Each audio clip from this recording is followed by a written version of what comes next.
While we try to be as helpful as possible, this podcast should not be considered as professional or financial advice.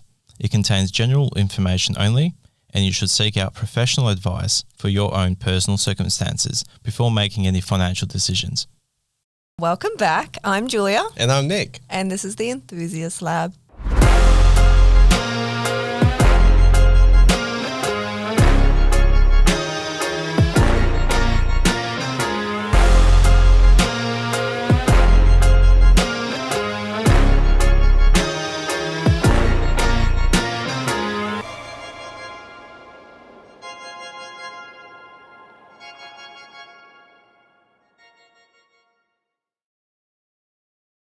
Well, welcome back, guys, to another episode of the Enthusiast Lab. Today's episode, we are talking about the administration/pre-construction phase, which is jimming off last week's episode where we talked about the entire build journey. So today we're getting into the nitty-gritty of the administration/pre-construction phase. Exactly. So in case you guys, it's been a while since, you've heard about what the overview is. Basically, buildings are split into two. Mm-hmm. You've got your pre-construction, which is the admin phase, then your actual building, phase, your actual construction phase. So today we're going to talk about all the things that are needed to be done before you go and actually start construction itself. So that's what today's going to be about. It's going to get into real detail. It might get a little bit confusing, but what we're here to do is to explain how much actually gets involved into what's needed so that you can actually go and get that slab on the ground for you to build your new home. Yeah, exactly. And if you guys didn't listen to last week's episode, go listen to that one first. Go listen to it. Go listen to that one first, because this one will it'll still make sense, but it'll make more sense why we're doing it. If you listen to that one after this one, it'll make less sense. Yeah. So we are starting at the beginning. A client has come in and they have at the in the beginning. In the beginning. So a client has come in and they have officially signed up. So what they have signed is a sketch, a quote. Or do you want to talk about these? Well, yeah. Okay. Okay. So obviously you've signed up with ourselves or with a consultant for a builder. You've paid your deposit. So you've signed up on a initial sketch. You've signed up on a quote that has the specs, inclusions and everything. Bruh. I'm excited. I'm asking you to explain a sketch. You just read the exact same thing that I did. Oh, fuck. What is a sketch? Okay, so a sketch is basically the initial concept of what your home is going to be, and it should entail all the changes and everything that you've discussed with your builder. So it's the overview of the home. It's normally just the floor plan itself, not like how the front of the home is going to look and shit like that. It depends, again, with each builder, but this is normally just the floor plan with all the changes you've done that you've agreed upon, and sometimes the front elevation of what you've chosen for how the front of the home will look like. Perfect. You would then also would have signed a quote. Yes. Do you want to go through this? Oh, I'd like you to. Okay.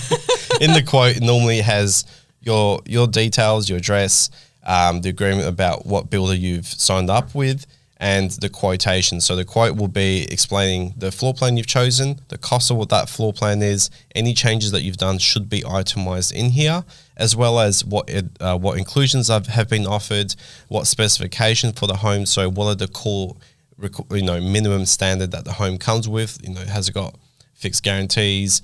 Has it got insulation, garden tapware, shit like that?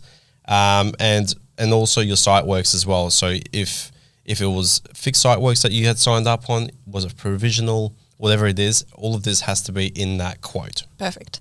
They would have also signed a PPA, which Correct. is preliminary plan agreement. So the PPA is basically the agreement between yourself and the builder, basically going, hey, I'm really happy with the sketch. I'm happy with the quote. I'm going to sign away here, going, here's my deposit. Go make me my building contracts. And that's it. Yep.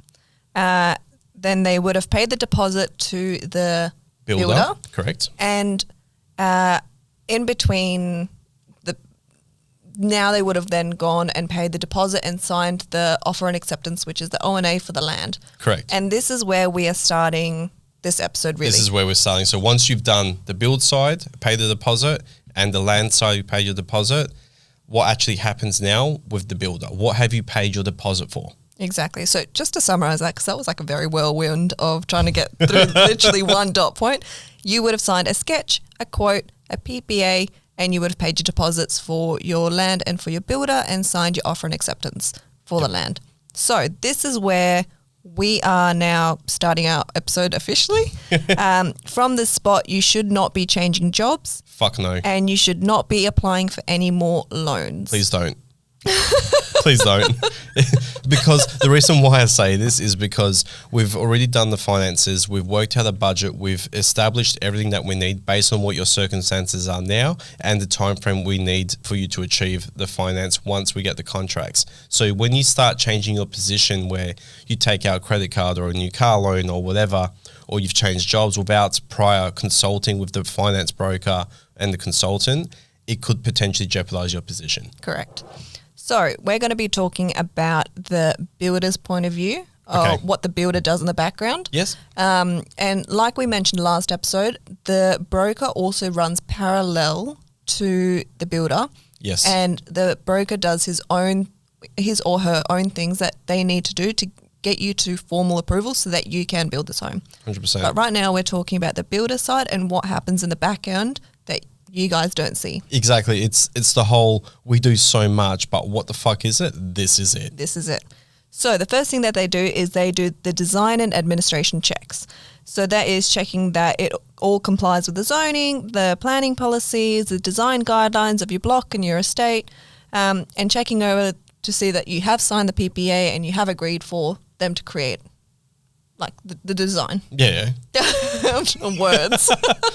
Just trying to project all those words. You start jumping in at any point in time. I'm just going to keep going off the I information like hearing your voice, Julia. Oh, okay.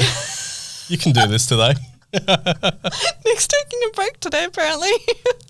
So then the next thing is they start working on your working drawings. Yep. This one's a good one for you to explain. The working drawing is normally done by the draftsman, by the builder. And what they're doing is they grab the floor plan you've already signed on, and now they're doing the full working drawing. So what that means is they're finalizing the floor plan with exact measurements to the fucking millimeter, everything. They do a site plan. So they've basically put the block with the house on it. So you see all the dimensions and everything exactly to what's based on the survey and engineers that's been received. You've got the elevations, like we had mentioned before, about the front, how the front of the home looks, the two sides and the back of the home as like a 2D image. And also elevations for your kitchen, bathroom, laundry and ensuite, which is more, again, like a 2D image, but from different point of views, like a bird's eye, front on, side on, etc. That's what the working drawings and the electrical plan. Oops. Yes. Electrical if you plan. guys are watching this on YouTube, we'll put a little example here. Yes. And it will show you all the things that Nick is talking about. All the things. If you guys are listening on Apple and Spotify, jump onto YouTube, have a look at what we're explaining. It'll make more sense. We always throw a couple of Easter eggs in there. We do. Okay, so they work on your working drawings. They complete them. Yes. In the meantime, they send a technician out to go and do a site survey. Correct. So a surveyor basically is a technician that goes out and does all the recordings to identify the site level, make sure that basically to figure out what exactly is on that land. You know, if you're doing a established block that might have, you know, an existing water main somewhere or a gas line, everything comes up in here. If there's retaining walls, if the site levels are a bit uneven, you know, where's the water meter locations? Are there any light poles or trees or anything like that? Everything gets determined on this, and that way we can determine what's the best spot to position the home on that property, on that block. Yeah, exactly. And this is, as we mentioned in the last episode, this is where your site works come into play. So if we have quoted you on preliminary site works. Yes. Provisional. Provisional. Yep. This is when the soil testing comes back and we'll see how close that's that next. So survey is different. So the engineer reports is when they go out and they do those boreholes that I mentioned, and they actually grab those soils, do a sample testing, and that's what that is. So the surveyor identifies the land, and an engineer actually does that. This is the soil testing. No, you were still talking about survey. Oh, my bad. Apparently it's been a long day for Julia today, guys, so apologies for that. Let's just try and actually get back into this. So the soil testing is different. That's for the engineering report. And like I said, it's basically, he digs a couple holes, does a soil sample. Julie's absolutely pissing herself laughing here. Fuck my life. But anyway, so what the engineering report basically is doing is trying to get all the information about, is it a sandy site? Is there any limestone refusal? Is there clay on this site? Because that is what we need, this information. You know, is it in a bushfire affected area? Is there a lot of wind zone requirements or anything like that? Because all these things come into play when it comes to your site works, because we need to know what's on the site for your site survey, so what's actually available there, as well as what we're dealing with in terms of the soil as well. Julie's absolutely fucking crying here from laughter. Oh, you are. She's going to get absolutely roasted in this episode at this rate. Well, I'm just going to continue on while Julia fucking sorts herself out. Give me a second. So after the survey, Stop. Next part is the builder will create the contracts. yeah. So creating the contracts is after we've done all these things. Once we've got the results back, once the drafting has been done, it then gets sent to the estimator to finalize the quotation, the site works, and everything, so that they can create your building contracts.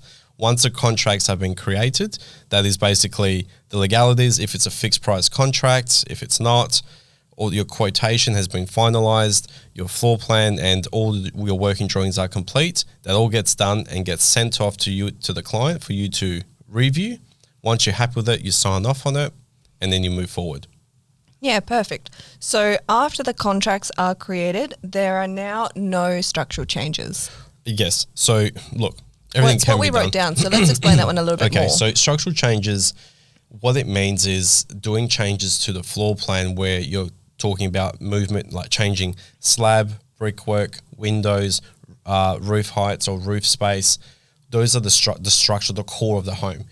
After building contracts have been signed, no more. The reason why is because we start the permit stage, which we're going to go through right now. And if you start doing changes after this point, we might have to go back and redo some assessments, which means additional fees, and the builder might have to put more administration time into it than what they already considered, which will mean that there will be additional costs on top of whatever you decide to do as a change for structural. So at this stage, so when you receive those building contracts and plans, that is your final time before you sign it. Note down anything you want to do, advise to your consultant or whoever you're dealing with, and make sure that is agreed upon with a price that it can be done, then sign. That's it. Yeah, that was a good explanation. Okay, great. Thank you. Okay, so from there, you start going into your pre-start meeting. So your pre-start meeting is when you start selecting all your colours for your home. That's your bench tops, your colours for your flooring, your carpets, the outside painting, internal painting, cabinet colours, door handles, the works. Pretty much everything that goes inside or... This is for whoever's creative. This is your time to shine. For a lot of us, let's just go to the fucking pub. Just yes, Please. dear. Yes, dear. Yes, dear. 3 bags full. As long as I get my garage, I don't give a fuck. Yes, dear. And this is when we contact you guys. We send 2 emails before for our clients, giving them kind of tips on how to prepare for people. I'm dying over here. What is happening today? We send out 2 emails kind of giving you advice and ideas on how to prepare for pre-start and how to format your ideas together. Yeah, so like the first email is roughly about, getting a mood board in, go to Pinterest, have a bit of a gander, figure out some color schemes that you might like or things that you really wanted to try and deck out the home with, some inspiration, so to speak. And, go to some display homes, go see some that are completed, just actually see how certain colors work together. Because sometimes what you think would look cool and when you actually see it in real life might be completely dog shit. Yeah, you're kind of like, oh, maybe Yeah, not. you sit there and go, fuck. I fucked up. I fucked up. So you kind of don't want to get to that position. So this is why we say, go out and have a bit of a gan. That's number 1. Number 2 is now going, look, this is where we send in Nick's pre-start hot tips, which is basically a couple of things. We're not going to go into detail. Only our clients get this. And it's basically just entails, hey, here's some things to think about that will be quite a cost-effective change that will make quite a bit of a difference for a low cost, or things to consider where in a normal environment where you might not need to use the antennas and stuff like that, you can convert these to this and this to suit your lifestyle more. Just so that you're maximizing everything you can out of the home before you fucking actually go ahead with your pre-start. Because in pre-start, everything gets shiny, everything looks great. You want to spend all the fucking money. But if you can maximize what you're already being offered to the best of your, your position to your lifestyle, I think that will be the best idea. Perfect. So after your pre-start meeting, your final docs are created, which is your plans, your addenda, and your pre-start changes. Basically everything that you have selected or made changes to so far. This is everything that's created. Like this is everything. Yeah. So you've had your pre-start, you've done your electricals, you've done everything. It then gets sent back to the builder, to the draftsman to finalize the drawings. It gets confirmed and pricing by the estimators and everything so that your addenda's completed and quote's been updated. That's what your final docs are. So just so people understand, it doesn't happen the next day. It has to be finalized by the team, and then that is your final plans and final docs, which is what we're going to be building off. Yeah, these are the plans now, guys, that when you get the final plans and docs, this is what your home is going to be based off. This is the one that you save. Delete everything else. This is the one that you save. Exactly. Okay, so then after that, and it's not necessarily after this, developer approval it is, but all of these things might happen in a different order. Correct. Depending on the builder. Yeah, it depends on the builder, depends on your current situation. So it might shift a little bit and one thing might be done before the other, but we're just kind of going in a chronological order. And how with dealing with Mr. Enthusiast, how it would work with us. This is how the process works with the builds that we use, that what we've based this on. So then it gives you a bit of a realistic idea for a lot of the clients that are listening. Thank you for the support. Basically just gives you a bit of an idea of what actually gets, what to expect. Yeah, exactly. So from here, the builder applies for developer approval. And this is when they send everything, like your final docs, to the developer for them to say, yes, we're happy with your color selections. Yes, we're happy that it matches our design guidelines. Yep, this works for us. Exactly. And then they'll just tick it off going, yep, you've adhered to our requirements, which is you've had the materials and the colors and the scheme. Yep, we're happy with it. Boom. That's one approval done. Basically, they're just looking it over, making sure you haven't picked a pink door, roof or like a pink. like a pink door, pink roof, something that's so whack that they've said no to, that you've decided that I'll try and sneak it in. They do check this over to make sure that everyone complies with what their requirements are. Yeah, exactly. From there, if this pertains to your block, they will do any bushfire attack. Bushfire assessments. Any coastal assessments and any noise attenuation assessments. Correct. Yes. Do you want to just do a quick overview of those three? So bushfire assessment is when you're in a bushfire attack level area. So for example, if you're within 100 meters proximity of forever bushland, they need to do, so it will normally be advised on your block if you have any of these attenuations. So if you have a BAL 12.5 or BAL 19 or whatever, that means that you have something affect on your block. We need to do an assessment. If you're near the coast, if your block is within a kilometre of the beach, you might have a coastal assessment that will be required and some upgrades that need to be done. And the last one, noise attenuation, that comes into play when the block might be in a close proximity of like a real busy main street, near freeways, if you're within a flight zone, if you're near airports and shit, like near a racetrack, all these sort of things need to be taken into consideration. And then obviously that has to be assessed and make sure that the home with the specifications are complying with the requirements by that engineer or whoever needs to give that approval. Yeah, definitely. And all of these do come with a cost association, and Correct. each of them have a different level of risk factor, and the higher the risk, the more you're going to have to pay. And basically they're checking that we have allocated and upgraded enough to make sure that you fall within the guidelines for that. Because they normally have like an assessment going, you need to have thicker windows and this and that. So the builder needs to ensure that these things have been implemented with the cost that you've agreed upon, that it gets paid, so that when we go to apply for these permits and approvals, that it will actually get signed off. Otherwise you can't get your permits. Yeah. So from there, and this is only if it affects your block. Correct. It doesn't affect everyone, so just going to shove that one out there. Shove it out there. After that, they do the engineer's structural certification. Yes. Okay. Julie just gives me this blank stare. No, okay. They bring a structural engineer to determine where your structural beams need to be placed to correctly brace and support the new home. And then once they've done that, a new certificate is provided back to the builder and basically like tick of approval. Yeah, so especially when, like, for example, we need a lot of engineering for our hoist recesses that we do, because obviously it's a bit more complicated with the roof beams, etc. So all homes need to have an engineering approval to make sure that everything is, ticked off by and suits the requirements for that affected property and on that area. But at the end of the day, it fluctuates. Sometimes builders will do this a bit sooner if it's a lot more complicated, so it's a lot bigger home versus a more generic design as well. So it does fluctuate. From there, they do the energy assessment to make sure that you are applying with the 6-star energy rating. Correct, because that's the current code in WA. Yes. And if the home is not 6-star energy efficient, you will not receive your building permit from the council. So there is no way. You used to be able to fuck around with it. You can't anymore. It's by law, basically, with the codes. You must comply to this. So normally it's an independent assessor that's outside of the parties. They grab all the things that you've noted down from your tapware, from your design, your solar orientation. Everything comes into play now, and they do an assessment. And if you hit that 6 or higher, tick. If you don't, then you might need to reassess. You might need to change windows, add some insulation into cavities, because a lot of it's double brick in Perth, WA. All these things come into play. Yep. From there, they do the Certificate of Design Compliance, your CDC. Yes.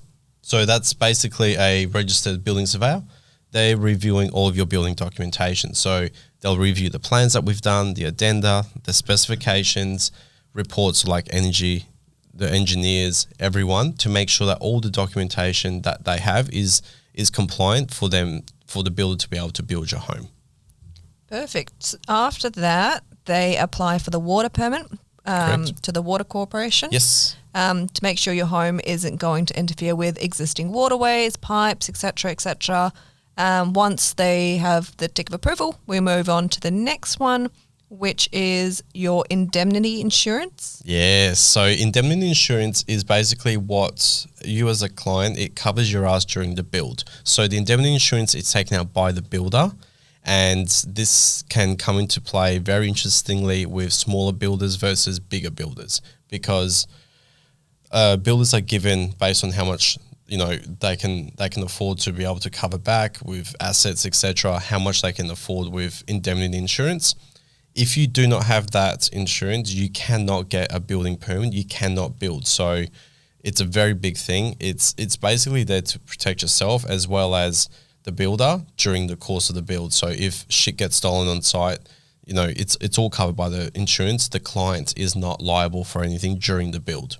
So after that, they move into your building permits. So this is now done with the local council. Yes. They come on board and review the certifiers docs, reviewing your building plans against all the local R codes.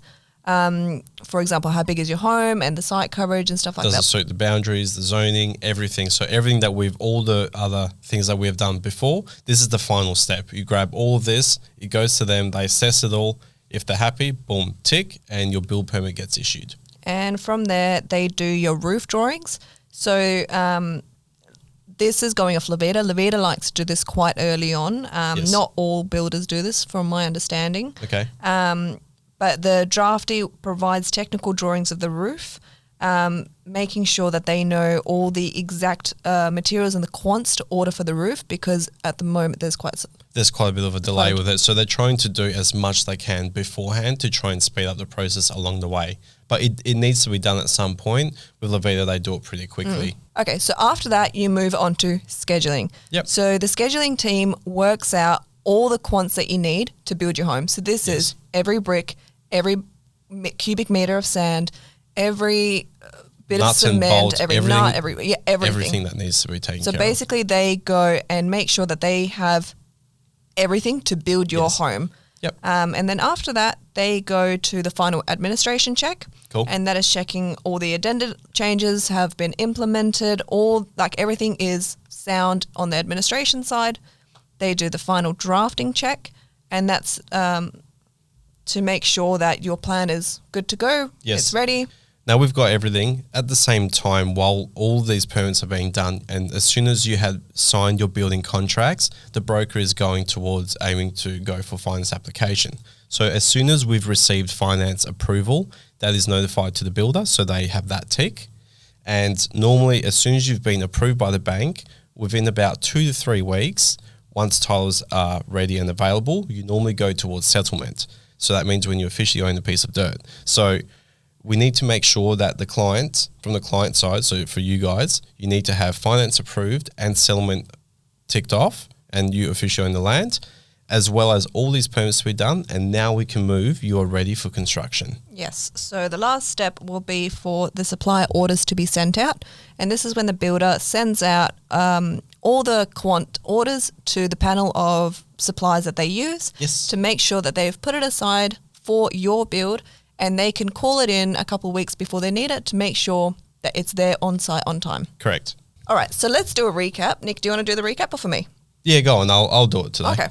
All right. So as we said, you start off, you've signed your sketch, you've paid your deposit to the builder, you've paid your deposit to the land guys, you've signed your land contract, and now the whole administration pre-construction. So we've had to do design and admin checks, your working drawings, your site survey, your soil testing by the engineers. We create your building contracts. You then get them signed. Then from the permit stage, we're doing. From the contract stage, you then get booked in for your pre-start. So you do your pre-start, meaning you're choosing all the colors. You get your final documentation. So your pre-start addenda is finalized. Your plans are updated with everything you've done at pre-start. So you've got your final docs and addenda. We then start with developer approvals, bushfire assessment if you need it, coastal assessment if it's needed, or noise attenuation if it's needed, all the assessments there. You need your engineer's structural certification, your energy assessment, your certificate of design compliance, or your CDC permit. Then you're going for your water permits, indemnity insurance, your build permit. That's all your permits sorted. And then goes back to the builder to finalize your roof drawings, your scheduling, final admin, final drafting, and final scheduling checks. From your side, you need to have done your finances. You need to be approved. You need to settle on the land so that you officially own it, and you have advised that to the builder so that all of these things are done so that you can move towards construction. Mm-hmm.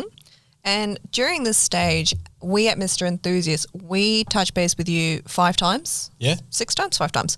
All the times. We touch base with you when you first sign up. Obviously, we send you out a welcome email and give you a little rundown of how we work.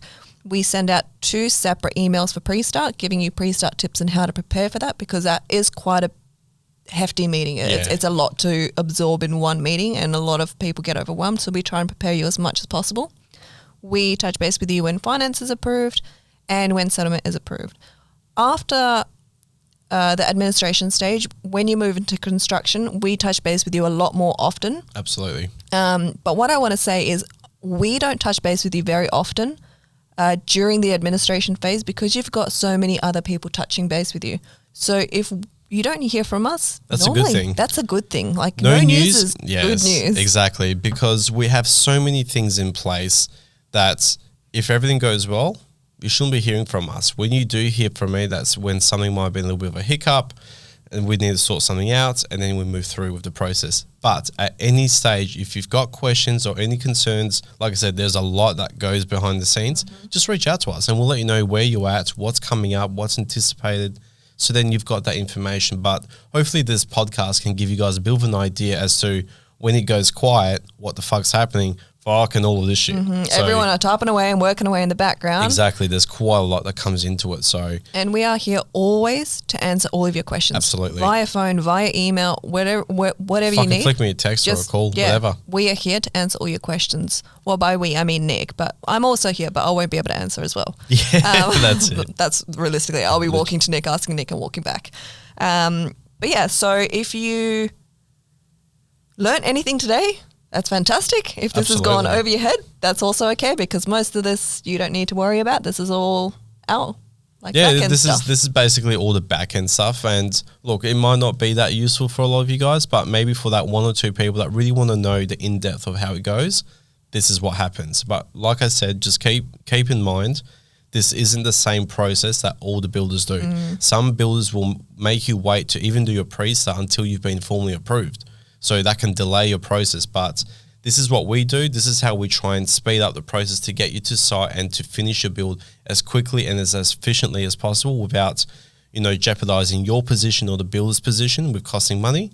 It's just one of those things where we play each individual circumstance maybe a little bit different. But at the end of the day, if you can get one little slither of information from this about this whole thing, then we've done our fucking job. Yeah, perfect. So let's plug. You can find us on Google, website, Facebook, Instagram, our podcast, so Apple Podcasts and Spotify, YouTube and TikTok. Perfect. And just remember, guys, we're not here To fuck spiders. Bye.